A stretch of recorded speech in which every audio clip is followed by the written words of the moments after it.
Кайырлы күн ұстаздар, сіздерді әдеттегідей мен келесі бір жасанды интеллектпен таныстыратын боламын. Енді бүгінгі жасанды интеллект патолог.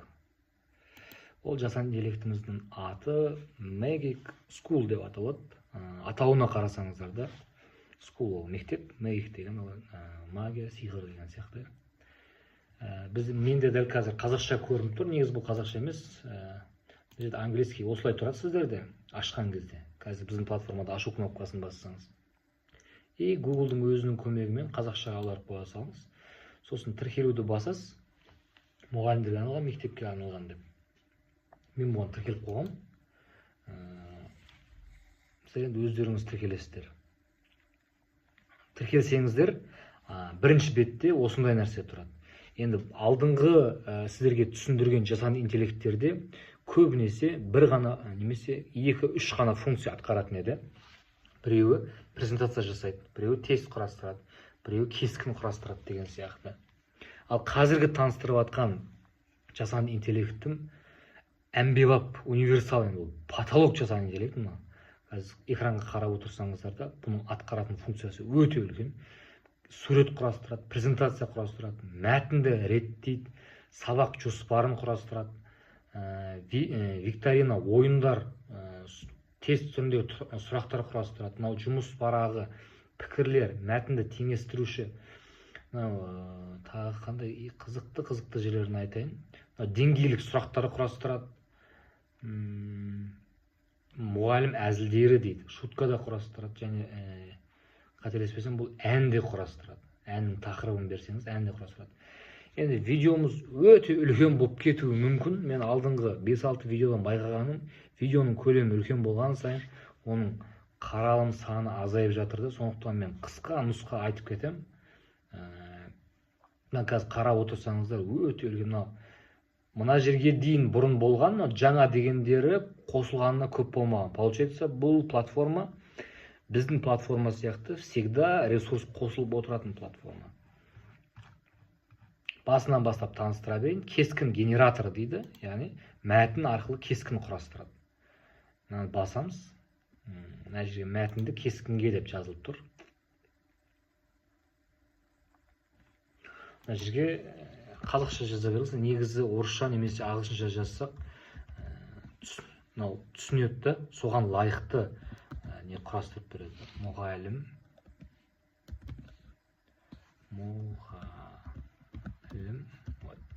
қазақша әріптер таппаймын ше. Мұғалім көл ұстап тұр дейік. Генерейтті басамыз.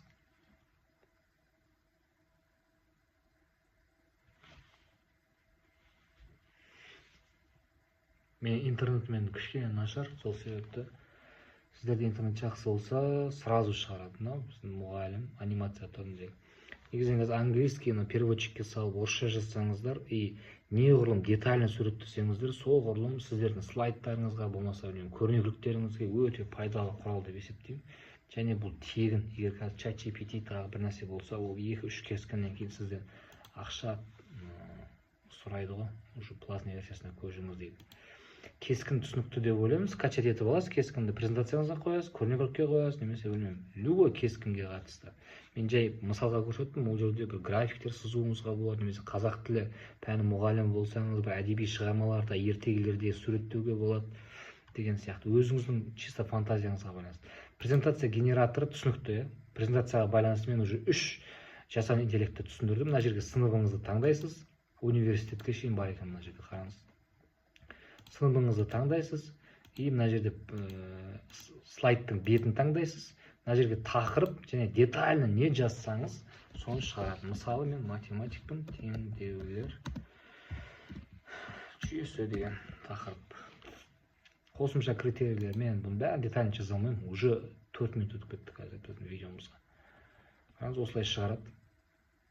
Мына қазір английский көрініп тұр ғой бізге. Мына жерде Google переводчик тағы бір басып жібересіз, сонымен қазақша болады.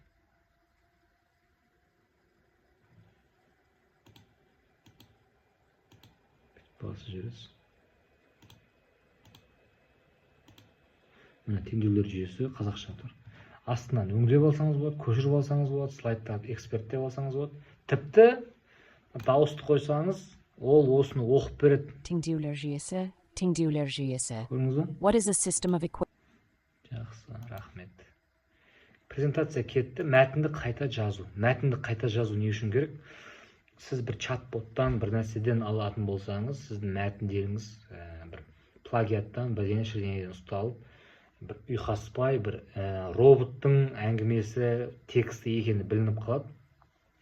Мына жерге сол дайын мәтінді қойып жасасаңыз, оны жасайын интеллект емес, кәдімгі адамның қиялы сияқты қылып жазып береді. Сабақ жоспары түсінікті, кәдімгі өзіміздің қымыжы. Мына жерге сыныпты, тақырыпты таңдайсыз, жасауды бассаңыз, сразу көрсетеді. Мен осылай көрсетіп кете берейін. Викторинаға тура осылай кірес, сыныпты таңдайсыз, мына жерге тақырып жазып, детальны қандай көбірек информация берсеңіз, сол құрым дұрысырақ жасайды. Сұрақ қойсаңыз, мен теңдеулер жүйесі деп қойсам, мысалға теңдеулер жүйесіне қатысты тесттік сұрақтар, викторина ойын түріндегі сұрақтар қарастырып береді. Оны скачать етіп алсаңыз, өңдеп алсаңыз болады. Жұмыс парағын генератор жұмыс барысын істеп береді. Осылай кете береді. Маған барлығын менен түсіндіре алмаймын, видеомыз уже кетіп жатыр. Ән, кәдімгі әннің тақырыбын жазсаңыз, сізге жерге орындаушысына дейін істеп береді. Орындаушының атын жазсаңыз, әнді музыка түрінде жасап береді, қателеспесем. Абылай орындаушысын жазбай, тақырыпты жазсаңыз, өзі сөздер бір-бірімен ұйқасатындай қылып, ән құрастырып береді. Енді біреуге барып ән шығарып берші деп бір кештеріңіз болатын болса, осыған сала салсаңыздар болады. Негізінен мен сіздерге советую осы Magic School'мен және жасанды интеллекттермен неғұрлым достасуға. Қазір бір-екі рет шұқылап бір бәле қатып қалды деп шығып кетпеңіз. Мына жасанды интеллектке кіріңіз, видеоны қараңыз, 5-6 рет кіріңіз, бұл бозылып қалмайды. Түсінудің жалғыз жолы істеп көре беру керек. Сосын не бар? Математикалық әңгімедегі, егер математикалық нені істеп берсеңіз, осындай тақырыптар десеңіз, мәтіндік есептер құрастырып береді, немесе мәтіндік есептер шығарып береді. Сөздік тізімнің генераторы, енді бұл ясны шығар. Топтық жұмыс, таңдау тақтасынан тақырыптың өзінен ақ команда құрастырып. Ол окошканың не істейтіні примерно белгілі ғой уже. Мәтінді талдау дейді, ұсыныс хаттар, әмбебап, кеттік сосын. Сынып ақпараттық бюллетень, текст, не деген нәрселер бар. Жалпы осы жоғарғы жағынан қарасаңыздар ма, жаңадан қосылғандар, жоспарлау, сабағыңызды жоспарлауға қатысты нәрселер.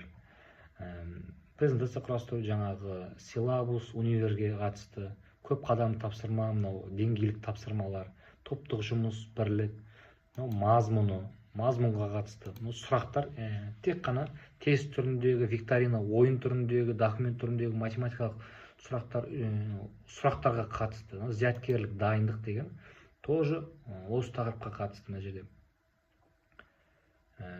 Біреуін көрсе салайын десем, кеттік ары қарап. Студенттік қолдау, мына жерде генератор, кері байланыс жасау, сіздің оқушыларыңызбен немесе студенттеріңізбен байланыс, мәтінді қорытындылау, мәтін жазсаңыз да болады, эссе жазсаңыз да болады, ұсыныс хат жазсаңыз болады, мәтінді аударсаңыз болады, толық түрде, қауымдастық құралдары.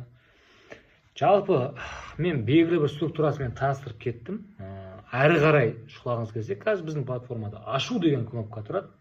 Немесе мәтінді түсіндірме тұрады. Видео бір сұрақ қой. Ашу дегенді басыңыз, сразу Google переводчикпен қазақшаға аударып қойыңыз. Сөйтіңізде әр қайсысына материал жасап көре беріңіз. Сосын өзіңіз үйреніп кетесіз. Уже мына менің қазіргі түсіп жатқан видеом қажет емес болып қалады. Жалпы сізге пайдасы тисе қуанатын біздің команда платформаға тіркелгеніңіз үшін рахмет. Қазір YouTube каналға тіркеліп кетіңіз. Тура осындай платформадан әлі алдағы уақытта салып отыратын боламын. Уже 4-ші күн, 5-ші күн платформа түсіндірмесін салып жатырмын. Жасанды интеллекттердің мұғалімдердің сұранысы бойынша. Бізбен болғандарыңызға қуаныштымыз.